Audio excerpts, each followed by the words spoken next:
क्या आप जानते हैं मोहिनी एकादशी केवल व्रत करने का दिन नहीं है, ये वो दुर्लभ तिथि है जब भगवान विष्णु स्वयं मोहिनी रूप में प्रकट हुए थे।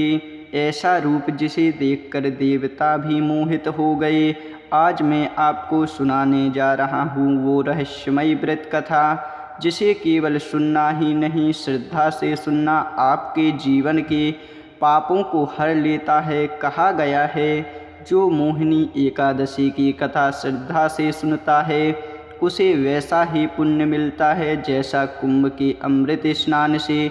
तो चलिए इस दिव्य कथा को सुनते हैं पूर्ण विश्वास और भक्ति के साथ। एक समय की बात है, प्राचीन काल में महाराज युधिष्ठिर ने श्री कृष्ण से पूछा, हे मधुसूदन, कृपया करके मुझे उस एकादशी का नाम बताइए जो वैशाख मास के शुक्ल पक्ष में आती है और समस्त पापों का नाश करती है। भगवान श्री कृष्ण ने कहा, राजन, यह एकादशी मोहिनी एकादशी के नाम से प्रसिद्ध है। इसका पुण्य अत्यंत दुर्लभ है। यह सभी पापों, क्लेशों और जन्म जन्मांतरों के बंधनों से मुक्ति देती है। यह व्रत स्वयं भगवान विष्णु ने देवताओं को बताया था जब वे असुरों के मोह को तोड़ने के लिए मोहिनी रूप में प्रकट हुए थे। जब देवताओं और दैत्यों ने समुद्र मंथन किया तब अमृत का कलश प्रकट हुआ। उस समय दोनों पक्षों में अमृत पाने की होड़ मच गई। देवताओं को भय हुआ कि यदि असुर अमृत पी गए तो वे अमर हो जाएंगे और त्रिलोक का विनाश कर देंगे। तब सभी देवताओं ने भगवान विष्णु के पास गए और प्रार्थना की, हे नारायण, हम आपकी शरण में हैं, कृपया करके हमारी रक्षा करें। भगवान विष्णु ने उन्हें आश्वस्त किया और एक अद्भुत दिव्य स्वरूप स्त्री का रूप बनाकर प्रकट हो गए।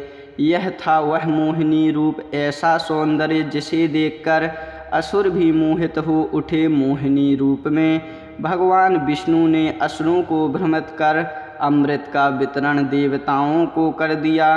असुर कुछ समझ पाते तब तक अमृत समाप्त हो चुका था। श्री कृष्ण ने युधिष्ठिर से कहा, राजन, जिस दिन भगवान ने मोहिनी रूप धारण कर देवताओं की रक्षा की, यह वह तिथि है वैशाख शुक्ल पक्ष एकादशी। जो व्यक्ति इस दिन उपवास करता है, कथा सुनता है और भगवत भक्ति में लीन रहता है, वह सभी पापों से मुक्त हो जाता है और वैकुंठ की प्राप्ति करता है।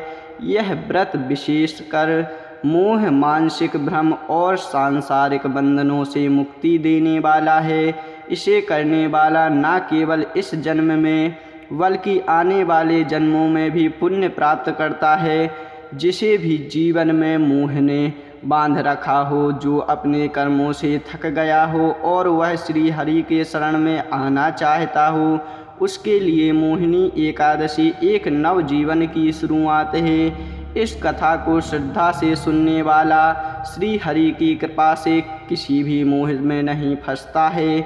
उसे जीवन में स्पष्टता, शांति और दिव्यता प्राप्त होती है। यदि आपको यह कथा हृदय में स्पर्श करे तो कमेंट में श्री हरि शरणम जरूर लिखें और कथा को दूसरों तक पहुंचाएं। आपका एक शेयर किसी के जीवन को नई दिशा दे सकता है। आज के लिए इतना ही। अगर हमारे YouTube चैनल पर आप नए हों तो हमारे चैनल को ज़रूर सब्सक्राइब करें। जय श्री राधे।